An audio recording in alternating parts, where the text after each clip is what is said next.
না দেখুন, এটা আমাদের পরম্পরা যে আমরা নয় বনমালীপুরের মানুষ কীরকম আছেন এবং সদ্য আপনারা জানেন যে রেমেলের যে বৃষ্টিপাত হয়েছে, তো বিশেষ করে এই বনমালীপুর এলাকায় আমরা সবাই জানি যে জলমগ্ন হয়।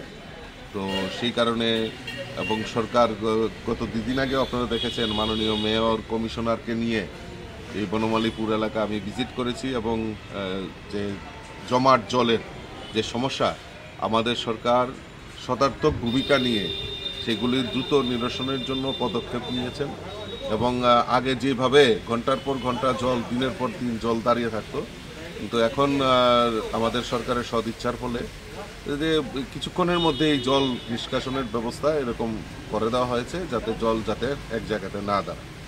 তবুও কিছু সমস্যা রয়েছে, এই সমস্যাগুলি সমাধান করার জন্য এবং এলাকাবাসীরা কীভাবে চিন্তাভাবনা করছেন সেইগুলি দেখার জন্য বনমালীপুর এলাকায় আমি বেরিয়েছি। আমার সঙ্গে মণ্ডল সভাপতি এবং বুথের সভাপতি সবাই রয়েছেন। তো আমরা চাই মানুষের পাশে দাঁড়িয়ে মানুষকে যত পরিষেবা দেওয়া যায়, মানুষের পাশে থাকা যায় সেই সংকল্প নিয়েই, কারণ আমরা ক্ষমতার জন্য রাজনীতি করি না। ভারতীয় জনতা পার্টির মূল উদ্দেশ্য হলো মানুষের জন্য কাজ করা, সমাজের জন্য কাজ করা, রাষ্ট্রের জন্য কাজ করা। তো সেই জিনিসটাকে পাথেয় করে আমরা সবসময় কাজ করি। তো কাজে এইটা আমাদের রুটিন ওয়ার্ক যে আমরা মানুষের পাশে দাঁড়িয়ে মানুষের সমস্যা শোনা এবং তা যাতে দ্রুত সমাধান হয় তার জন্য পদক্ষেপ। যে দেখা যাচ্ছে এই এলাকার বিধায়ক মানে যিনি রয়েছেন তিনি বিরোধী বিধায়ক, তিনি মানে কোনো মানে বাড়ি করে এই যে এত জল জমেছে কোনো দেখা যায়নি সেই বিষয়ে। আমি তো দেখিনি ওনাকে, এলাকাবাসীও বলছেন যদি আসলে একটু ঠান্ডা ঠান্ডা পেয়েছেন, এখন একটু বৃষ্টি গরম অতি তাপদাহ ছিল, তারপর আমাদের বৃষ্টি হয়েছে, কিছুটা ঠান্ডা পেয়েছেন, তো উনি এখন কুম্ভনিদ্রায় আছেন।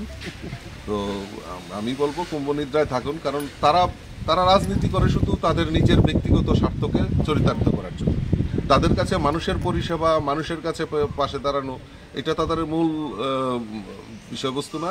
তাদের কি উপকার হয়েছে, তাদের নিজের কি পরিবারের কি উপকার হয়েছে, তাদের কি দরকার সেটা নিয়েই তারা চিন্তা ভাবনায় ব্যতিব্যস্ত থাকে। এলাকায় ঘোরা, এলাকায় দেখা, এলাকার সমস্যা নিয়ে সরকারের সঙ্গে আলোচনা করা, সেরকম ভূমিকা আমরা দেখতে পাই। Thank you.